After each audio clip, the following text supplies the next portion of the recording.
Hello, and welcome to Young Global Leaders, where we get the chance to hear from young people hailing from all around the world, sharing about themselves, their accomplishments, and their vision for a better world. Recently, I had the privilege of leading a group of about 100 young people from over 40 countries to 7 global regions on an 8-month global gap year program. Most of them had just graduated from high school, though we also had a few older students.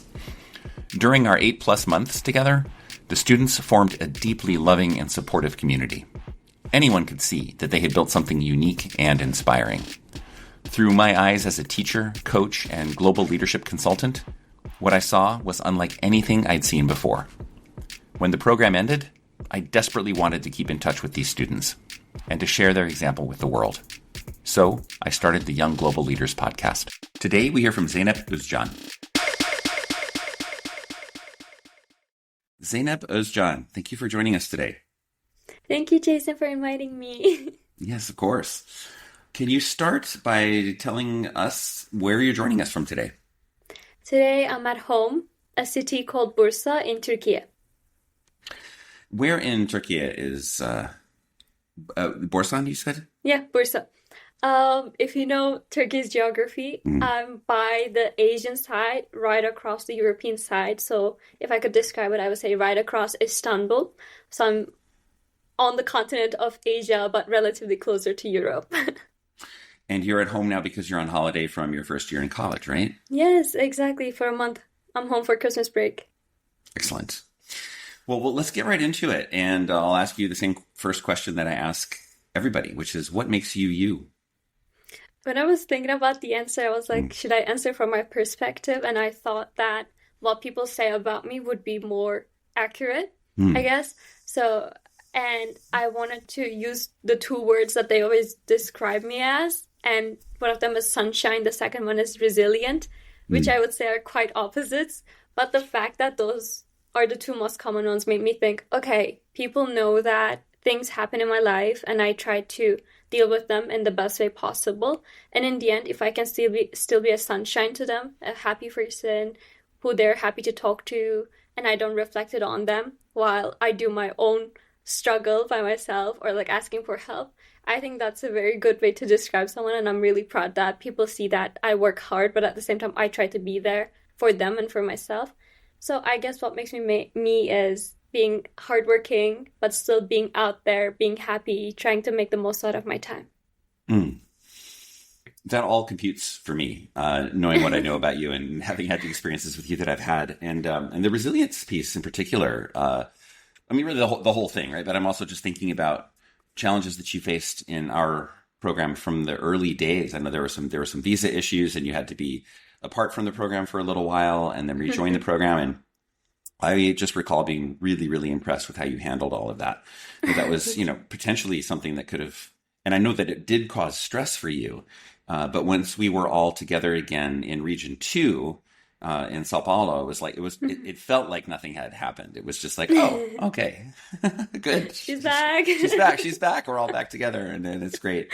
And yeah, on the sunshine piece as well is I do feel like, like when you come in the room, it's like there's the cheer level goes up. Definitely. I'm so glad. Unmistakably. So I would definitely be another one of those people who would say that those 2 words accurately reflects who you are. Thank you. Yeah. Well, okay. So can you tell, I know this is a really, really, really big question. I'm curious to hear from you. What's sort of front of mind when it comes to this big global adventure that you were on last academic year? Yeah, I think one thing I realized since we left, and it's been months, that was last May, now we're in 2026, is that once you're in it, once you're in the moment, you don't really realize what you're doing is amazing, and not many people get to do that, especially because we were 100 kids, 100 teenagers, and they all made it that far from very different backgrounds. So you're like, okay, this is a great achievement. That's what they tell me. But other people also did it, and now we're in this very fast-paced process of just traveling, trying to make the most out of it, connecting with people. So you don't really realize what you're doing is actually impressive. Even just the fact that in 3 weeks, you change country you change the language that they speak, the food, your SIM card, the currency, the very little things that you wouldn't even think of. I still remember when we were in Sao Paulo, we would dress up like in a really casual way. Everything was really like, we were really chill about what we were wearing. And the first day in France, we were all astounded by the fashion sense there. The next morning, I saw everyone shopping, changing their whole closet. Even just the fact that we could do it immediately, going to a new region, being in that moment, observing, and then deciding what to do next in that very quick pace is impressive, especially at our age, I would say. So I think that was something that I didn't really think of much while we were doing it. But looking back, the fact that my amazing friends, or like just the fact that I could do the same thing as well, is very impressive. And I think one thing we learned about is also resilience in a different way. It doesn't come from struggle. Of course, there were many ups and downs. There were many uncertainties at points. But I think the fact that people could like still get together and do these things together, go shopping together to change their closet according to the French style, is very impressive. Yeah. And the nimbleness, I think, impressed me about this whole group. And we're talking about 100 or so folks, averaging 18, 19 years of age. Exactly. And I mean, it wasn't just, just so our listeners understand, we went from summer to winter. Right? It was summer in Sao Paulo, and it was like hot and humid and thunderstorms. And then the next day we wake up and it's cold and the days are short. Exactly. So it's not, yes, there is the piece about, yes, the clothing style, the fashion sense and all of that is different, but it's also at a really deeply bodily level. It was just a complete, like flipping a switch. Yeah, so, immediately. Yeah. And everybody responded with, as you say, like a lot of resilience. And again, I think nimble, agile, those words come to mind as well. For sure. How did you come to learn about the program? I'm a United World College student, UWC Singapore. So there, during an assembly, one of our university college advisors did a presentation about it. I was like, I have to apply. And I think I applied within the next day or something. That was it, huh? Yeah. It was a bit of a long process. I got in, but then there was a problem with the aid, so we emailed back and forth for a bit. And at that time, I already committed to my college because I didn't want to, do something that I wasn't sure of doing. And then one day while I was in Germany visiting my friend that I met in Canada, at night, at like midnight, I got an email saying, okay, we changed the offer. You have 3 days to accept or reject. Give us an answer immediately. And I was like, oh, what do I do now? Like, I'm a very type A person, very organized person. So changing my mind in 3 days was like the most stressful thing I did back then. But I'm so glad I took that leap of faith, and it was the best year yet. Well, I'm sure there's a lot of people who went to the same presentation you did and did not decide to apply to Bray Scholars. Do you recall what it was about the presentation, what you heard about that made this program so attractive to you? Exactly. So the thing is, during the program, I had people reaching out to me from my school being like, well, how did you find out? Like, how are you doing this? Why are you not going to school? And I was like, you were in the same room right next to me. We looked at the same presentation. What do you mean you're not aware of it? I think just the fact that you can travel at the age of 18, 19, not just like unstructured traveling, you do whatever. You also meet with people and you try to make the most out of it, especially the fellowship aspect, like really appealed it to me, I think. When I saw it, I was like, okay, this is a dream program and there's no way it's real, but if it is real, I would rather take my chances. But for people, I think, Jason, it was very much the country's mindset, I guess. Taking a gap year is like a taboo, even at home. Like, people don't really find it, it's not very traditional, taking a year off just to travel, just to explore your stuff. It's more like go to your school, get your job as soon as possible, get your car and your house. So the fact that I was like, that can wait for a year and I want to focus on myself for a bit.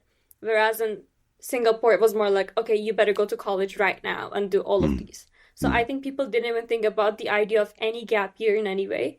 So yeah, and also for me, like, I didn't really know what I wanted to study. I entered to Singapore thinking I would want to do astrophysics, so I did higher level maths and physics. And towards the end, I was like, wait, I like economics and politics more, so maybe that's something I want to pursue.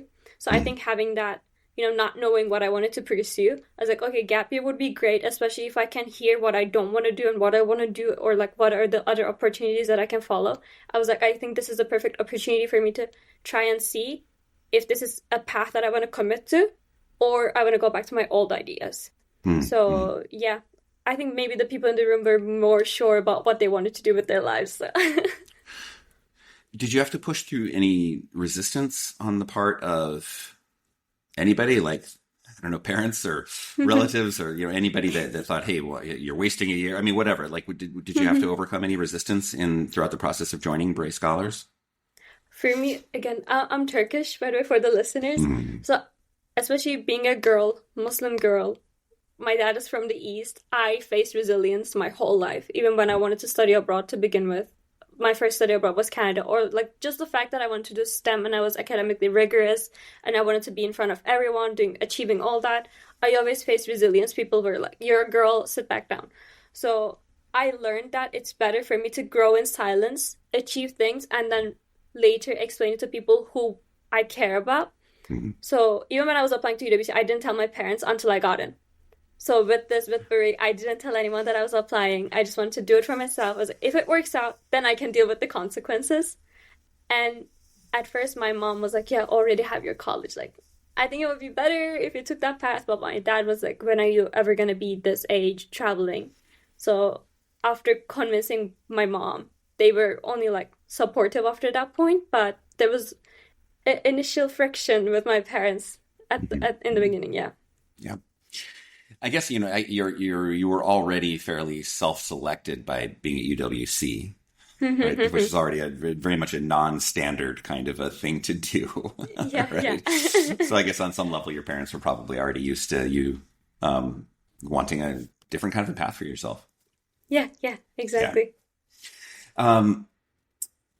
Okay, so next question I have for you is, me, I'm an educator. I'm always talking about learning, all year long. And we, in this kind of a program, it's like all about learning. And at the same time, it's also about unlearning. And I'm wondering if there's anything that you can share about what you may have unlearned during your travels. I think what I've unlearned is being a type A person does not always work. That was my belief. I thought I would get my life straight, and if I planned everything months ahead, everything would work out perfectly, and I would have plan A, B, C, D. There was nothing that could go wrong in my life. That's how I grew up. That's what I did. I guess it's also because I faced a lot of backlash growing up. I was like, I have to be prepared to whatever people might say. But being in a friend group, especially very respect to Hannah from here, the most type B person I've ever met my entire life, my best friend during Beret. I think I've learned that planning everything beforehand, even having plan Z will not work because in the end, you're doing it for the people, you're doing it for the experience, not because you want to check things off of your list. And at times when things don't go according to plan, because I put so much effort into planning, right? I would get so stressed out. I wouldn't be present. I wouldn't be caring about the moment, but rather making the other plan right. But I think what I've unlearned is that that doesn't have to be the case. You can go with the flow. You can be more present. Do what you can control. Focus on it, and do not stress about the rest because you care about the people around you more, and you just want to be with them. So just try to make things work out for them. And that works. That goes for traveling, or that goes for, managing a difficult situation when you get sick, or being in a different country where you don't speak the language. And I think learning that helped me a lot transitioning into college as well. Because having, taking a year off and then now going back to that academically rigorous environment, I get overwhelmed at times because for a whole year, all I did was real life learning, not academic one. So now I know, okay, this is what I can control, this is what I can plan ahead, and the rest might get changed because I have different people surrounding me and their decisions also have a huge impact on what I want to do. So I would rather, take it chill, go with the flow, be present, carpe diem a bit. So I could imagine that creating so your type A orientation towards life is coming into some kind of tension with the people around you, and you're trying to negotiate with yourself how you want to show up in this group and the choices that you want to make inside of that. What I'm wondering about is, was there like a single moment or several moments, or like a moment of insight where, the tension got to a certain point when you recognized that it was in your best interest to try something else? So throughout, we tried to plan different trips besides what we had for our fellowships and our base cities, because, on fellowships, you can't have all your friend group doing one thing, or like maybe it's not what you want to focus on. So, for example, when we were in New Delhi, we went to Kashmir. When we were in Beijing, we went to Shanghai. So I think these were like constant reflections after those trips. But the last trip that we had, the one that I remember the most, was when we were in Beijing. We planned a trip to Shanghai because one of our close friends are from there. And in China, everything works differently, in my opinion. Just downloading that train app, trying to translate everything, taking screenshots, or going to the train station, not having anyone speak Chinese with us. Like, things are just different. And it got a bit overwhelming, and we wanted to travel as a group of 10. So, organizing all that, where to stay, what to do, not speaking the language, the system is so different. I think there was some tension while we were trying to plan the thing. And because we're all from different countries, people can miscommunicate at times because everyone's tones differ a lot. So at one point, it almost looked like we weren't going to make it to Shanghai. If not, our friend group would be over. So we all had to take a break and be like, guys, like, we're doing this for us, we don't want this to create any tension. Okay, these are the people who speak Chinese in our group and they know better. Okay, we are the people who can do better planning, so this person and I will plan what we're going to do there. Okay, this person's going to try to book the accommodation, we're going to do this. I think that moment was, because it was towards the end as well, we were like, okay, this is what we've learned so far after traveling for 8 months. Now we know that this is how we're supposed to prioritize our necessities and who should focus on what. And not taking that break and, dividing our individual responsibilities made that trip work. And in the end, looking back, we loved it so much, and we came back giggling and laughing and, taking a bunch of photos. So I think it was just like throughout, not a single realization, but throughout being, okay, this is what I've learned from this trip. So next trip when I'm doing this is what I'm going to focus on. That's a great story. I often think about things in sort of, in organizational terms, and there's just a couple things that come to mind listening to your story. One, first of all, is that you all decided collectively, it sounds to me like the relationships come first. We don't want to do anything that's going to, would you say our friend group would be over? You didn't want that to happen, right? Yes, like, we don't want that, right? So that was enough of provided enough of an incentive for you all to collectively and individually rethink how you're approaching things. And then you also remove, so there's this term in organizational development called role ambiguity.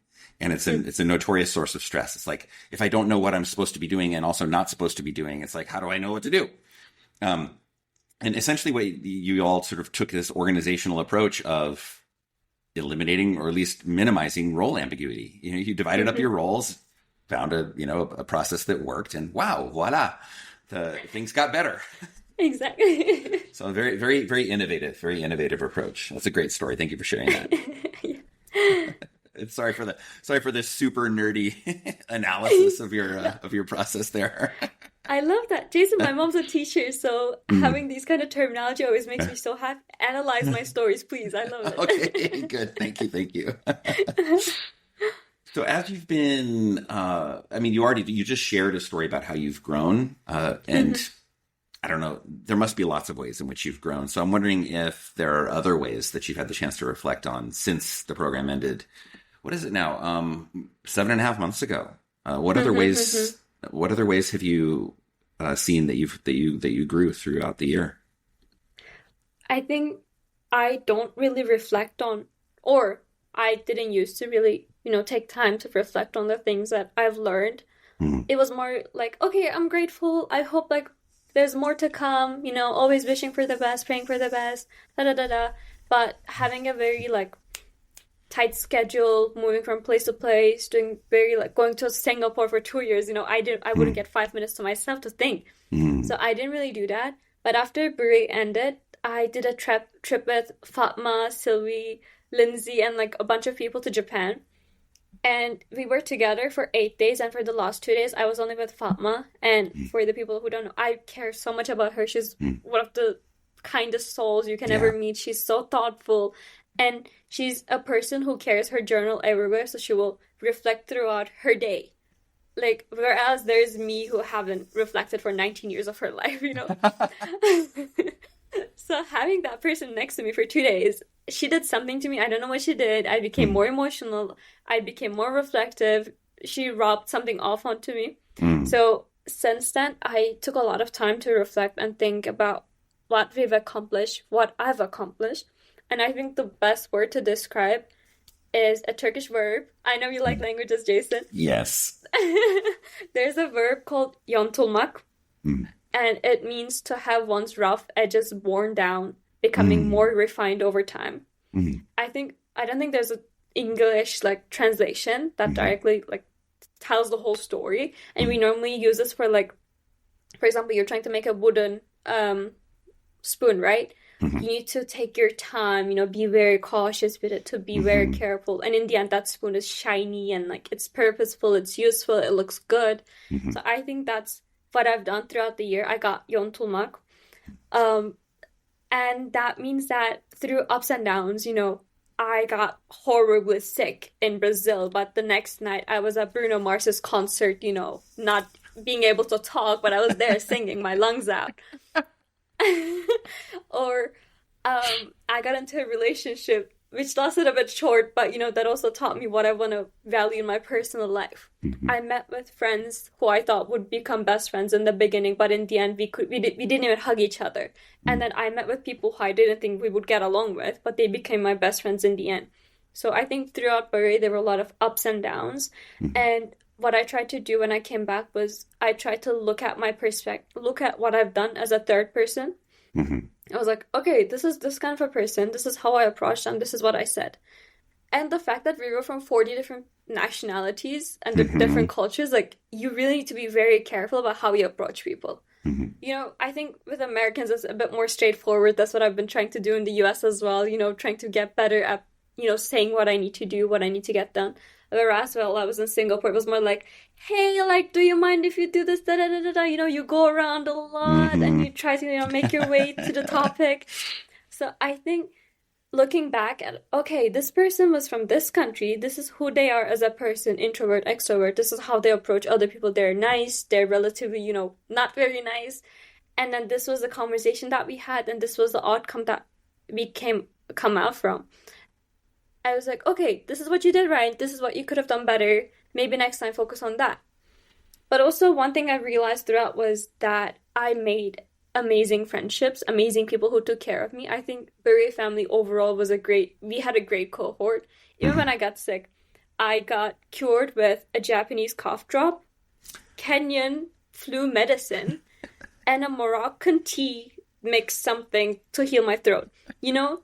Just having that in front of me while I was dying, screaming, you know, like coughing my lungs out. And the fact that my Beret family was there for me shows me two things. First, they care about me. They're really great people and they will do whatever to take care of me. Second, that means that I did something good for them too. So now they're paying it back in a way. So I guess all of us got that, you know, getting our rough edges worn out, you know, trying to learn. You know, sometimes you can do it wrong. And then it's important to fix it and try to make it look better. So I guess throughout we all got into a shape, I guess, better or worse, but in my opinion, I made the most out of it and I'm really happy with the outcome. Oh, there's so much in that story.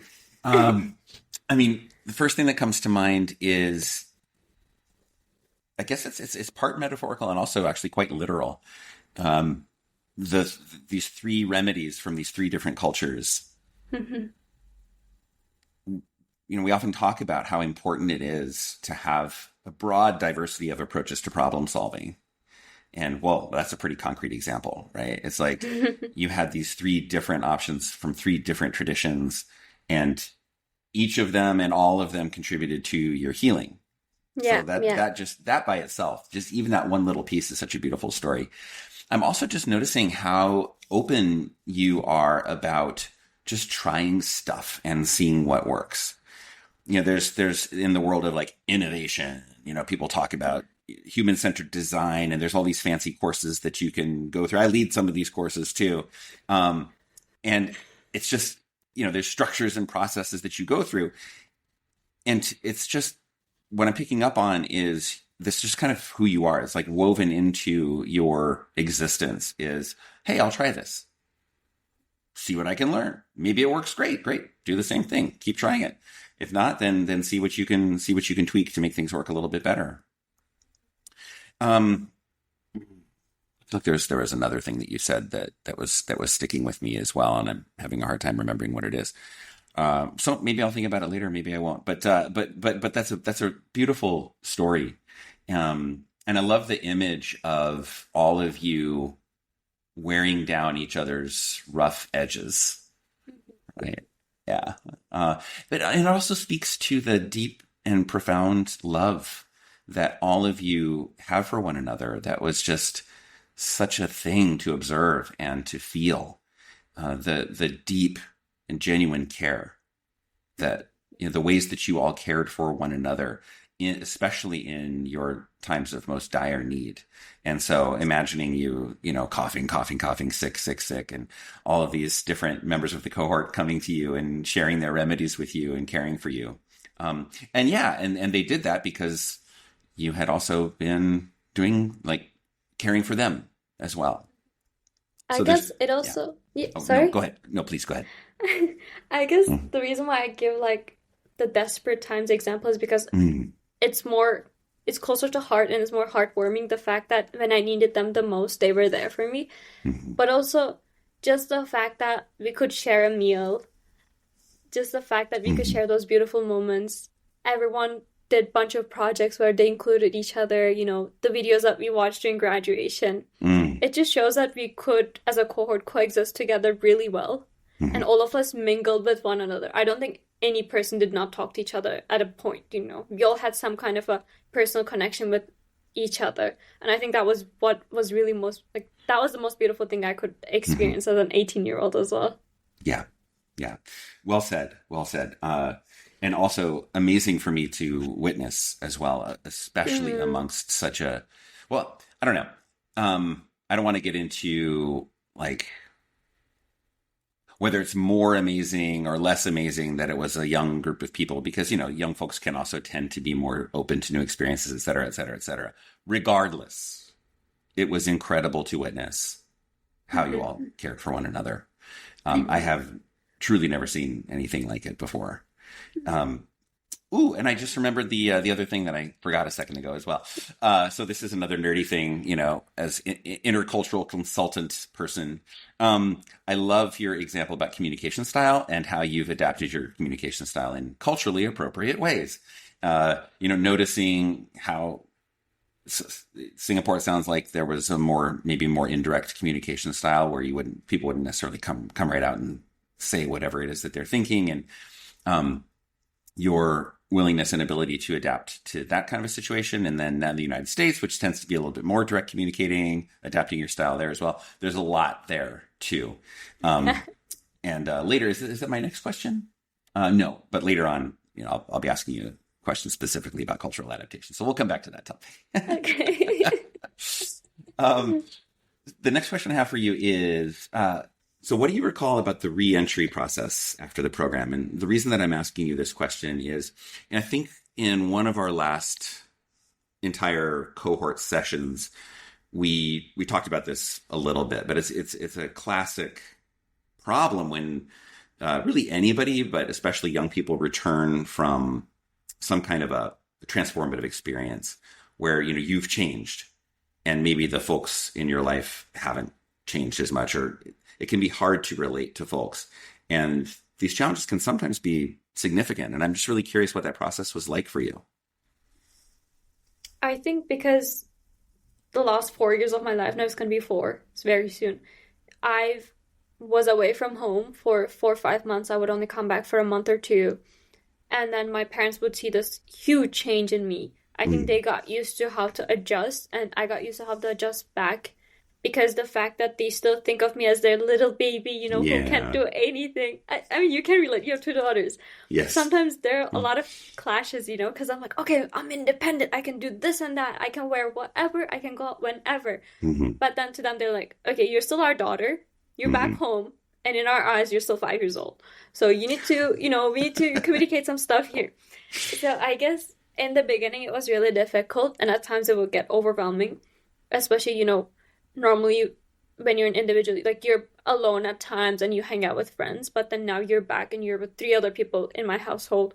So, you know, that would be like overstimulating at times. But because I've been through it many countless times beforehand, I guess it was relatively easier. But this time, what they told me was the difference that they would tell me would mostly be like, you know, smaller changes. Okay, she's getting older. She's a teenager now.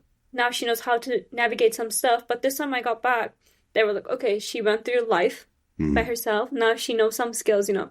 She knows how to go and talk to a stranger. If she needs to go to a hospital, now she can do it by herself.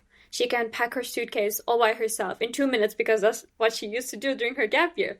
You know, those little life skills that they noticed, it made me so happy because, you know, those things you can't really learn from school, but you learn through your experiences. And the fact that I had it in such different contexts, such different countries with different cultures from me, had to teach me, I had to learn how to deal with it. And the fact that they could observe it, even in like my home setting, with my own culture, with my own people, that was very meaningful to me. But also what I remember, which was insane in my opinion, to my re-entry, was that I slept for a whole month. Like I could not lift my body up. Wow. I guess like, yeah, once you're in the process, you don't really think about it. You just keep pushing forward and like, you know, you keep pushing harder. And our Japan trip for 10 days, we went to 3 different cities with, you know, our whole suitcases from the whole gap year. So 3 big suitcases, you know, a packed schedule, 7 a.m. to midnight, doing this and that, and trying to say bye to people because all of us like had separated throughout the trip. So I guess that also tired me out a lot. So when I came back, you know, all that tiredness just like made me really close to my bed, and I had to take a while. But the good thing is that the school was still like ongoing here. So my mom's a teacher, she was still at school. My dad works, my sister was still at school. So I could take some time off, you know, being quiet, not doing anything for a bit, and then go through that reflection process Fatma had put me through. So that was the time I thought about, you know, who did I become? Who am I now? Who's Zeynep? So I guess that was really nice as well, thinking about it. But also, one thing I realized was, okay, I took a year off, and before this, I was in such like a competitive institution for high school. Now it will be difficult for me to adjust back into college, and this time it's real deal. It's higher education. So I need to actually like lock in and do my work. And I actually chose courses that are difficult to me, like Econ 100, Mandarin 101, Calculus 2, and my core like mandatory course. So I just like sat back on my desk. After a month, I started studying maths. I started doing some Chinese practices so I could like, you know, get back into the rhythm of getting up, studying, sitting in front of a computer, because my attention span had got such short, like it was really bad, you know, focusing on something for more than 30 minutes at points. So that was the first time I started to, you know, go back to that school mindset of studying. But also I was like, okay, now I know that in real world, people will not bring everything to you in a golden plate. So I need to go and search for it. I need to talk to people. I need to be more out there, because that's what we did, right? We just like kept talking to people and learning from their experiences. So I was like, okay, these are my goals for the semester. This is what I want to achieve. These are the leadership roles that I want to apply to. This is why I want to achieve them. And with the new person that I became, this is the CV of me right now. This is who Zay is right now. And she can do these things. Like, she can get them done. So I had that very clear mindset before going to the US. And once I was there, when things were working out, what I remember is that I could like secretly, in a cool way, brag about my experiences. Someone was like, oh yeah, I'm from Korea. I saw that you've been there. I was like, yeah, I was there. You know, this is what I did. This is where I traveled. Or like, for example, they saw my scar on my leg. They were like, oh, where did you get your scar from? I was like, oh, I got it from a motorbike when I was going to my surfing lesson in Sri Lanka before I volunteered at a kid's school. Like nothing. Like everyone Mm, goes through that. It's like daily life things. And they're like, why were you in Sri Lanka on a motorbike? There's so many levels to that story. So I right, guess that was right. really cool as well. So yeah, that was my transition process. A lot of thinking, a lot of working and Mm. bragging throughout. Yeah, the humble brag. Humble brag. Very humble. Yeah. Well, I'm also really glad you had the chance to rest because it sounds like Mhm. your body was definitely noticing what you had put it through. Exactly. Yeah, good, good. Um, so I guess this is the next question is about culture, collaboration across cultures, communication and collaboration across cultures, and you've already shared one big example with us. I'm just wondering if there are other insights that you've gained throughout your travels with Bray scholars and your interactions with all of your peers and all of that about effective communication and collaboration across cultures. Mhm. It's also like very resume kind of like, communication, but at times when we use it, Mm, we don't really know what it means. But I think hmm after my gap year, I noticed that, okay, what we try to say when we know how to communicate on our resumes means that hmm navigating through obstacles and, going to different people's levels because not everyone speaks the same or like especially if you're from different cultures, it's completely different.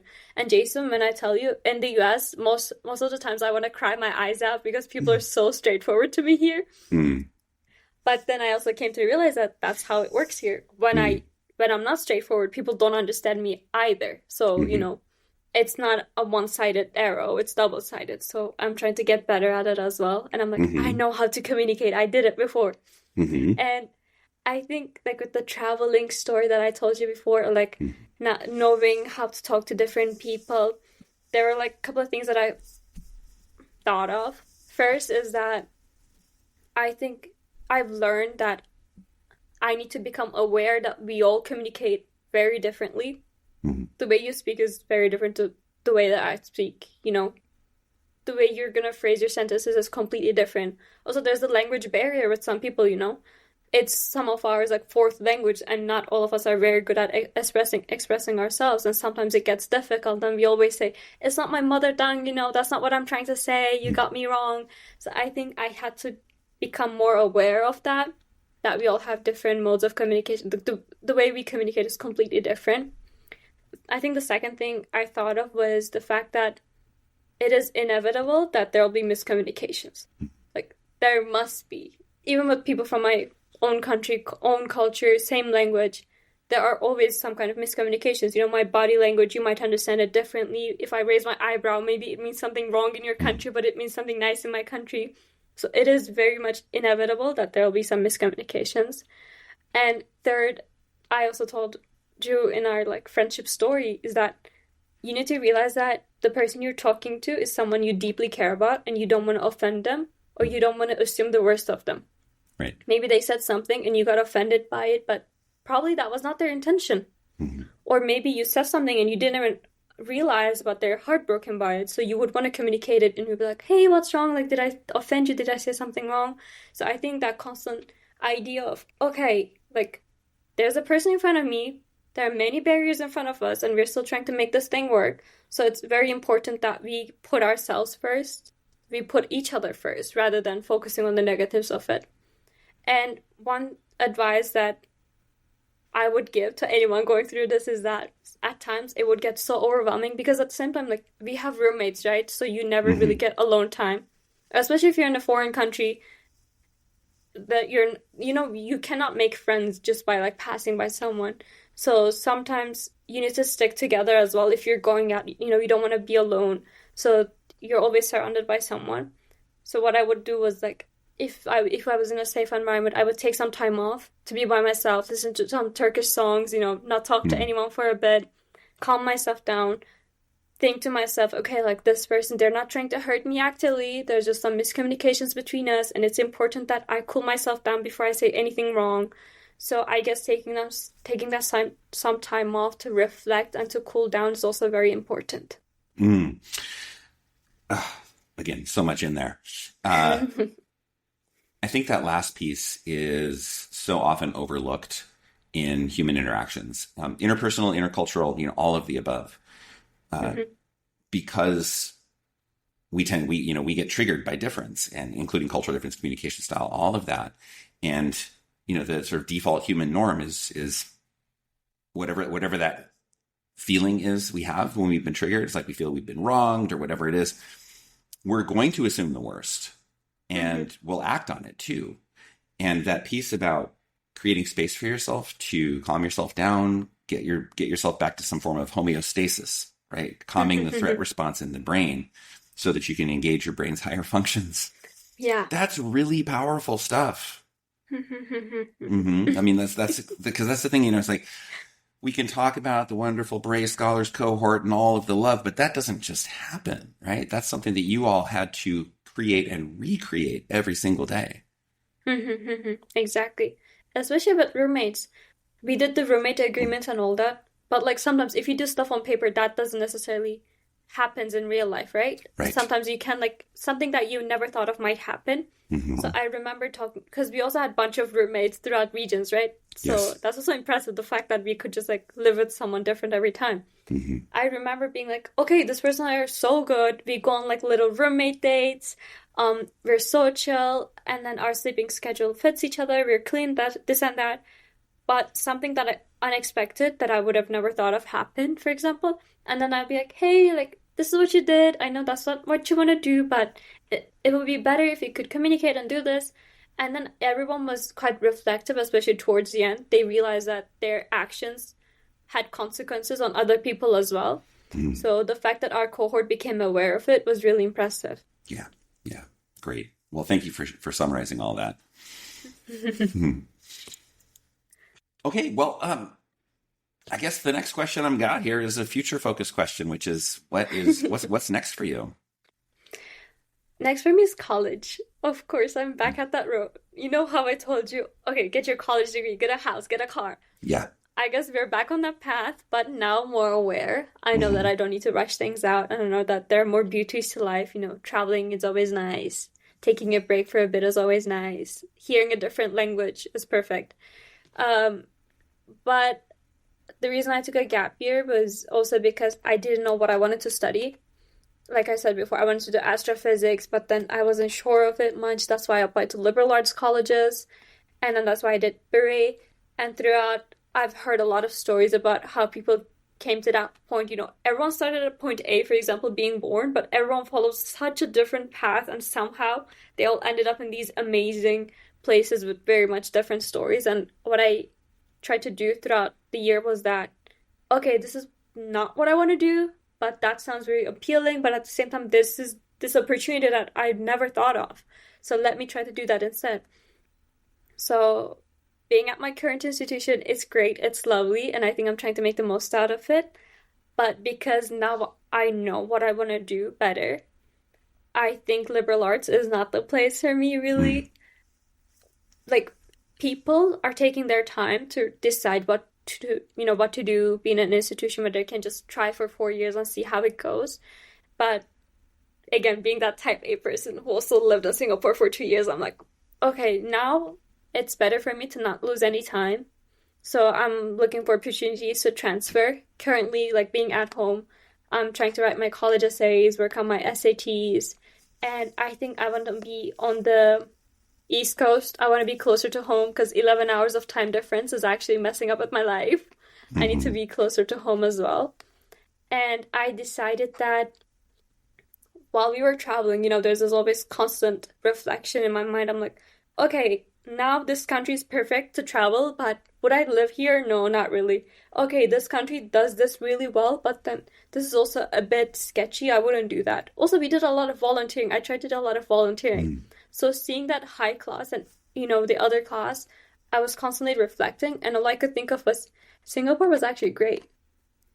And like while we were in China, I was like, China was actually great. Like, I really liked it. Like, this was the happiest place I was at. My belly was really happy to begin with. The people were so nice, and I felt more welcomed. Also, I kept reflecting on the concept of family, because in Turkish culture, family is like, we have to be united.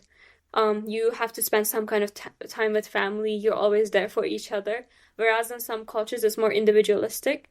But when I was in Singapore, everyone I was surrounded with was also in that caliber. Family mattered a lot. So I guess being in China, I was like, okay, this country actually suits me more than I would think. Mm-hmm. And I fell in love with Shanghai a bit. It was one of the most beautiful places that I've been to. Mm-hmm. So I think I'm trying to make my path back to Singapore or China, East Asia, Southeast Asia.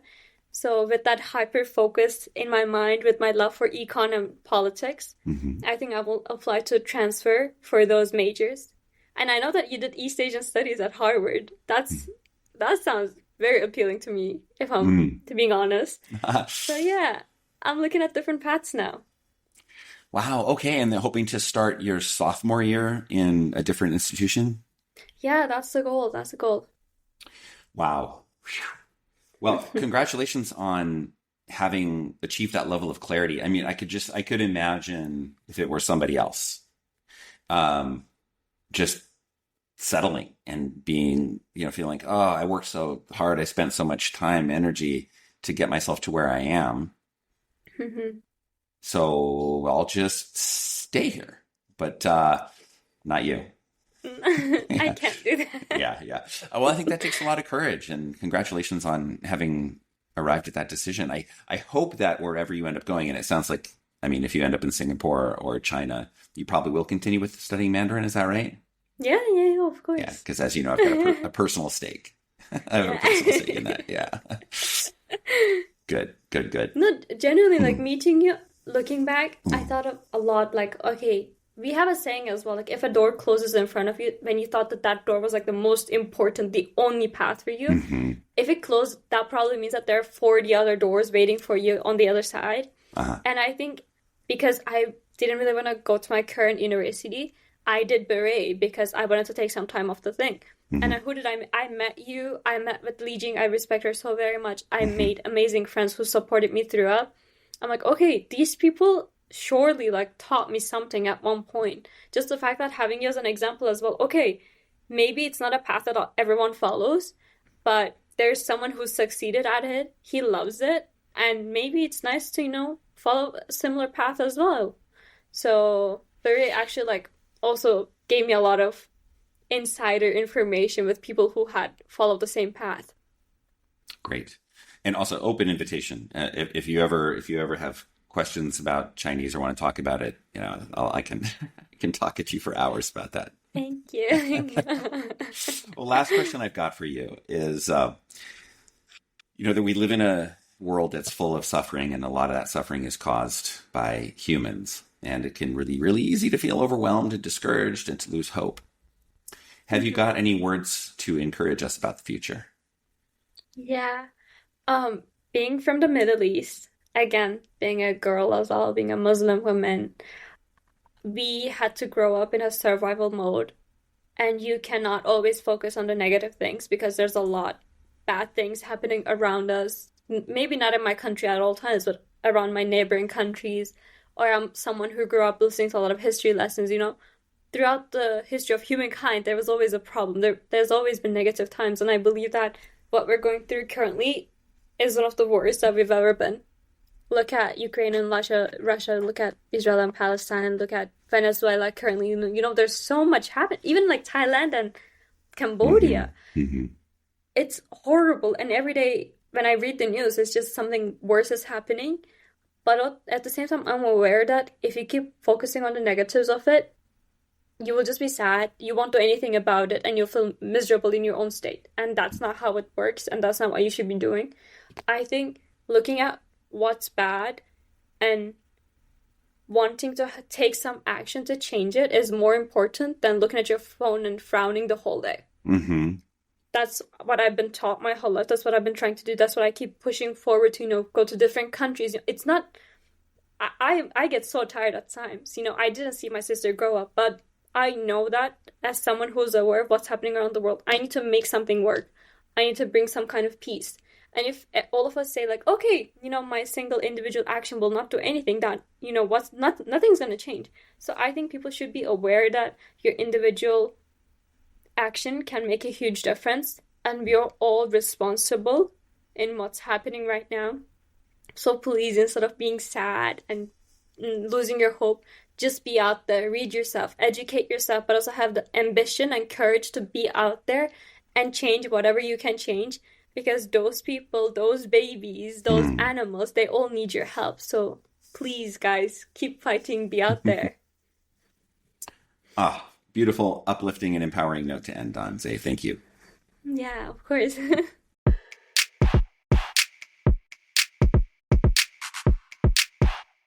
I hope you enjoyed my conversation with Zeynep. If you did, please tell at least one friend about it. Give us a 5-star rating and follow the podcast. That will help others find us. Until next time, let's keep our heads clear and our hearts open.